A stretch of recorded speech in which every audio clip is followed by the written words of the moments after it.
So imagine a developer proposing this massive $50+ million multi-tower real estate complex right in the middle of your neighborhood, Oh boy. right?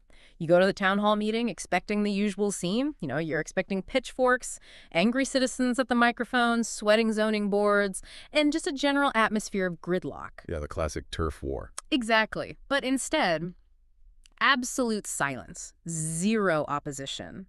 The community doesn't just tolerate the idea, they are actually actively eager for it. Today, we are looking at the exact blueprint of how a developer pulled off the impossible. Welcome to your custom-tailored deep dive. It really is. Well, it's the holy grail of modern urban development. Yeah. I mean, it's incredibly rare to find a textbook case where a city manages to take a desolate, polluting industrial dead zone and turn it into a thriving green residential hub, without sparking massive protests. And to figure out exactly how they bypass that usual municipal battleground, we are looking under the hood today. We've got a great stack of sources to guide us. So we're pulling from text and audio publications from wikiresidence.ca and infodrone.ca, alongside this really highly detailed municipal planning PDF and the actual citizen presentation document straight from the developers. That's a solid stack of data. Yeah, it really is. And our mission today is to extract the mechanics of this rare win-win. But to understand why the local citizens were practically cheering for this mega project at the consultation meetings, we have to start with the miserable reality of what is currently sitting on that land. Oh, absolutely. The before picture is essential context here. You really can't appreciate the proposed solution until you understand just how fundamentally broken the current site is. Yeah, okay, let's unpack this. If we look at the map, we are talking about a specific site located from 700 to 1064 Chemin du Golf. This is on Nuns Island, or l'Île de Sur, just off the island of Montreal. And if you look at the current state of this land, it is downright grim. There are 5 dilapidated commercial warehouses just sitting there.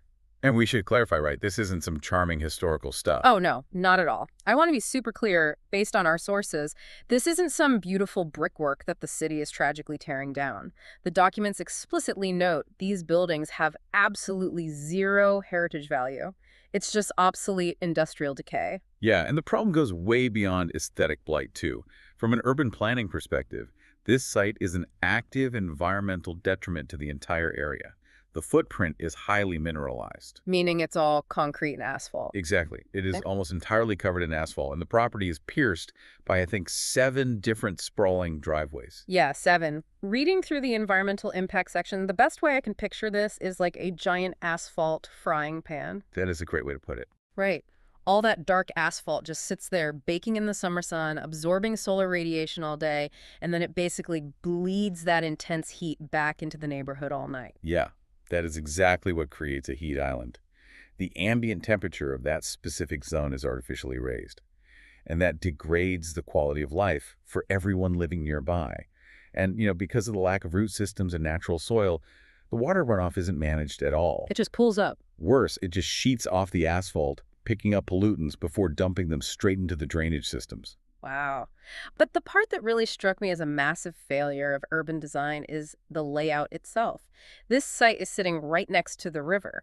Yet, because of these massive warehouses and the sprawling asphalt, it effectively forms a wall. A literal barricade. Yes, it barricades the local neighborhood from their own waterfront. The vegetation is practically non-existent, just these fragmented patches of scrub and some fragile dying trees. It's like an asphalt frying pan forming a moat. It's a classic hallmark of mid-century industrial zoning, sadly. The river was historically viewed as a utility. It was just a place to dump runoff or transport goods rather than like a community asset. Right, nobody was going for a scenic stroll there. Exactly. So cutting a community off from a natural water feature wasn't seen as a problem back then. But today, we know it deprives residents of essential psychological and physical space. I mean, you have residents living mere hundreds of feet from a beautiful river, but they have to walk miles around a chain link in asphalt wasteland just to actually see the water. Which brings us to the radical vision proposed by the developers. The plan to finally shatter that asphalt frying pan. On December 16th, the Verdun Borough Demolition Committee, which is chaired by Celine Audrey Beauregard, officially approved the demolition of all 5 of these warehouses. And that approval is the domino that sets the whole requalification in motion. Yeah. And the replacement strategy here is incredibly ambitious. It really is. We're talking about 5 residential towers replacing those warehouses. They will range from 6 to 12 stories, totaling 710 housing units. That is a massive influx of housing. Huge. The developers behind this are DevMeta and Itoria, who are also known as Ethos, and they've brought in the transdisciplinary architectural firm LeMay to design it. But here is the detail in the consultation documents that actually made me stop and reread the page. The developers are ceding 10,865 square meters of this land back to the municipality. Yeah, that is 23% of the total site area. They're just handing it over. Just giving it back for a brand new public park with recreational facilities. And suddenly, for the first time in decades, citizens will have direct access to the river trail. It's incredible. And plus, on top of the municipal park, the private courtyards between the residential buildings will be at least 45% vegetated. It's a total inversion of what the site used to be. It really is. And just to touch on a crucial logistical detail from the sources. Yeah. Because anytime you build near a river, right, flooding is obviously a concern. Right, especially lately. Exactly. But the environmental analysis confirms this is entirely safe. The new map from the Montreal Metropolitan Community, the CMM, confirms these buildings are not in a flood zone. The developers have to respect a 15-meter protection strip from the high water line, sure, but that buffer doesn't affect the buildable lots at all. Okay, but I have to pause you there and push back on this a little bit because I am inherently skeptical of developers suddenly acting like philanthropists. Fair enough. I understand that a park view is a premium amenity, I get that, but why would profit-driven developers willingly surrender 23% of their prime, highly expensive real estate for a public park? That is a massive chunk of land where they could have easily dropped another high-yield concrete tower. Right. Does a nice view of the river really offset millions of dollars in lost sellable square footage? Like, walk me through the math here. What's fascinating here is that it's where the old model of real estate development completely clashes with the new one. If we look at the calculus of urban premiums, this isn't charity. It's a highly evolved economic strategy. Under the old model, yeah, you maximize every square inch with concrete to get as many units as possible. But what happens? You just replace an industrial heat island with a residential heat island. The resulting units are dark, they're crammed, and honestly, they're just less desirable. Right. Nobody wants to pay a premium to look directly into their neighbor's living room or, stare at a parking lot. Exactly. Yeah. But by sacrificing that 23% to create a lush 10,000 square meter municipal park, they completely change the psychological profile of the development. Ah, I see. They turn a concrete dead zone into a premium park-adjacent living environment. The units they do build command a significantly higher price per square foot because they are offering a lifestyle, not just a box to sleep in.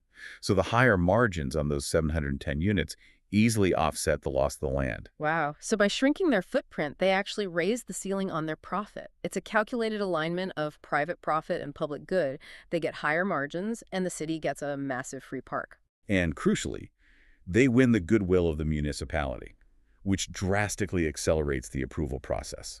I mean, time is money in real estate. If you fight the city for 5 years to build some concrete monstrosity, the carrying costs of the land will eat your profit anyway. Which brings up the sheer scale of the capital involved here. Sweeping green spaces, underground parking to hide the cars, and massive towers. I mean, they require serious financial machinery. Oh, absolutely. The sources note that just the initial land acquisition by DevMeta and Itoria cost over $50 million. Yeah, and that $50 million is essentially just the entry fee. It's the tip of the iceberg before a single shovel even hits the dirt. So how do they finance a gap like that before a single unit is sold? Obviously, the economic spin-offs projected here are huge. You've got massive construction job creation, the major design contract for LeMay, and eventually hundreds of new households moving in. Which revitalizes the local businesses on Nuns Island. Right. And this isn't just a theoretical rendering on a PDF anymore. The documents show that Building 5 is already underway. The first of the old warehouses has been demolished, and they are actively working on a 7-story, 173-unit complex. So the momentum is already tangible. But if you want to understand how a project of this scale doesn't just, crush the local ecosystem, we have to look at how the public sector is responding to this private investment. Yeah. Because creating 710 new households on an island creates a massive new burden on infrastructure. Yeah. Here's where it gets really interesting. This is the part of the municipal planning PDF that I found genuinely brilliant. In 2024, the Verdun borough used what is called its right of preemption to buy two adjacent plots of land on Chemin du Golf near Roland-Janot Street. Yes. For anyone listening who might not be familiar with municipal real estate law, a right of preemption basically means the city legally calls dibs. They get the first right of refusal to buy a property at market value before it can be sold to a private buyer. It's a very powerful tool and honestly historically underutilized. But why did they use it here? They bought this adjacent land to budget for and build essential community facilities 15 to 20 years down the line, specifically to absorb the demographic growth this new development will bring. Yeah. I mean, think about that. You almost never see government acting proactively with a two-decade foresight. Usually they wait until the schools are bursting at the seams and the traffic is completely paralyzed before they even commission a study. If we connect this to the bigger picture, it's a phenomenal example of civic foresight. Yeah. If we analyze the systemic failures of most real estate booms, they almost always happen in a vacuum, right? A developer comes in, builds 1,000 units, takes their profit, and leaves. Right. The people move in, and suddenly the municipality is left holding the bag. The local schools are overflowing, the water pressure drops, the roads are jammed, and there are no community centers to handle the influx. It's the classic, we built the houses, but we forgot to build the town. Precisely. And by the time the city realizes they need a new library or a new community center, the developer's project has artificially spiked the local property values so high that the city can no longer afford to buy the land to build those services. Oh, wow. They priced themselves out of their own neighborhood. Exactly. So by using the right of preemption before the luxury towers go up, the city locks in the land at the current pre-development valuation. Exactly. Public administration and private developers are moving in tandem here. The private sector is building the residential capacity and the green canopy, while the public sector is simultaneously securing the land needed to support that new population with public services 2 decades from now.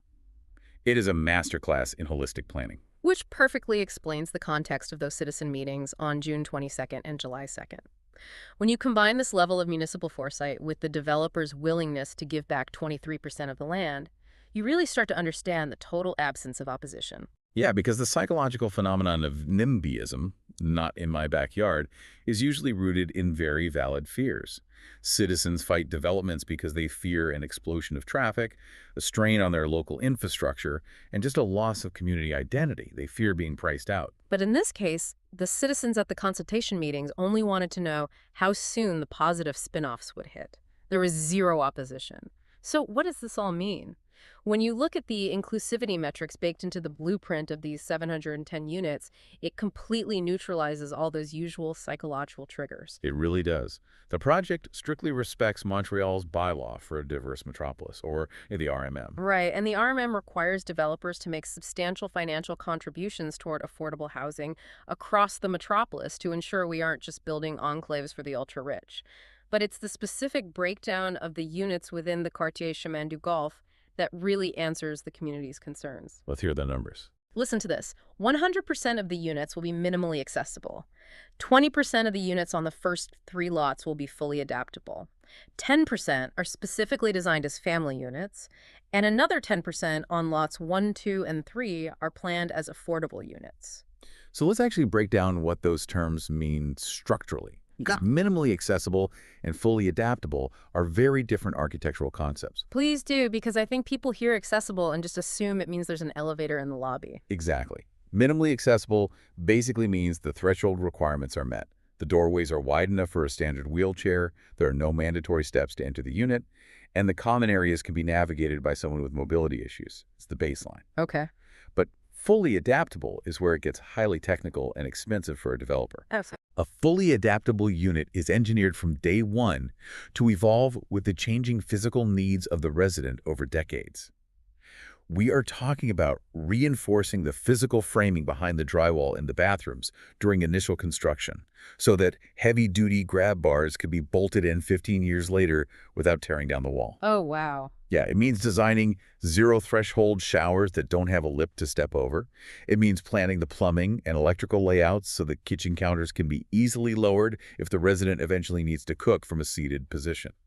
That is fascinating. So it's not just a floor plan, it's a literal infrastructural commitment to letting people age in place. It is. If you've ever tried to retrofit a standard concrete condo for a senior with mobility issues, you know it is astronomically expensive, sometimes structurally impossible. Right. So by making 20% of the units on the first 3 lots fully adaptable right out of the gate, they're ensuring that the elderly demographic of Nuns Island isn't forced to move away to an institution just because their knees gave out. That drastically changes how a community views a new building. You aren't just bringing in tech bros. You are building a place where my aging mother could actually live. Exactly. And that ties directly into the 10% family units, too. Because if you've ever tried to raise a family in a standard urban condo, you know they are built for young professionals or investors. They are all micro-studios or one-bedrooms. Where you put the crib? Where does a toddler play? And that's exactly why families flee the city for the suburbs the second they have a second child. The architecture literally forces them out. Yeah. By dedicating 10% of the blueprint to units with 3 or more bedrooms and coupling that with a massive 10,000 square meter park and vegetated courtyards, they are re-engineering the urban environment to retain families. So think about what this means for your own city. We are looking at a masterclass in urban requalification that redefines what a modern real estate project actually is. Historically, we measured modern development solely by square meters, sleek glass aesthetics, or the developer's profit margins. This raises an important question, though. What Chemin du Golf demonstrates is that true modernity in real estate is measured by social integration. When you bake accessibility, family retention, affordability, and climate resilience directly into the blueprint, it changes the entire dynamic. The community doesn't view the development as an invasion. They view it as an integration. It proves that obsolete, polluting industrial zones, those giant thermal batteries and asphalt frying pans we talked about, they aren't permanent urban blight. They really can be transformed into green, inclusive, and economically viable hubs. I think for everyone listening, this is a challenge to look at your own environment with fresh eyes. When you drive past empty asphalt lots, dilapidated warehouses, or sweltering heat islands in your own municipality, don't just see a dead end. Recognize that underneath that concrete is a blank canvas. It's waiting for this exact kind of holistic, community-focused development. The potential is already sitting right there. Which leaves us with a final lingering thought to chew on. We've just walked through the mechanics of a miracle here. We saw how this specific model, giving 23% of the land back to the public, ensuring 100% accessibility, baking in affordable housing, and proactively coordinating with the city's infrastructure plans, all of that resulted in the absolute holy grail of zero public opposition. Yeah. So why isn't this exact formula legally mandated as the baseline standard for every single urban renewal project across the globe? What would our cities look like if developers universally realized that upfront generosity and social integration actually removes years of bureaucratic red tape and protests? Maybe the fastest, most profitable way to build our future is to first figure out how to shatter the concrete moat for everyone. Thank you for watching this video. For more news and in-depth reports, visit wikiresidence.ca. All our content is available in text and audio formats across all your devices. Please feel free to share your comments with us.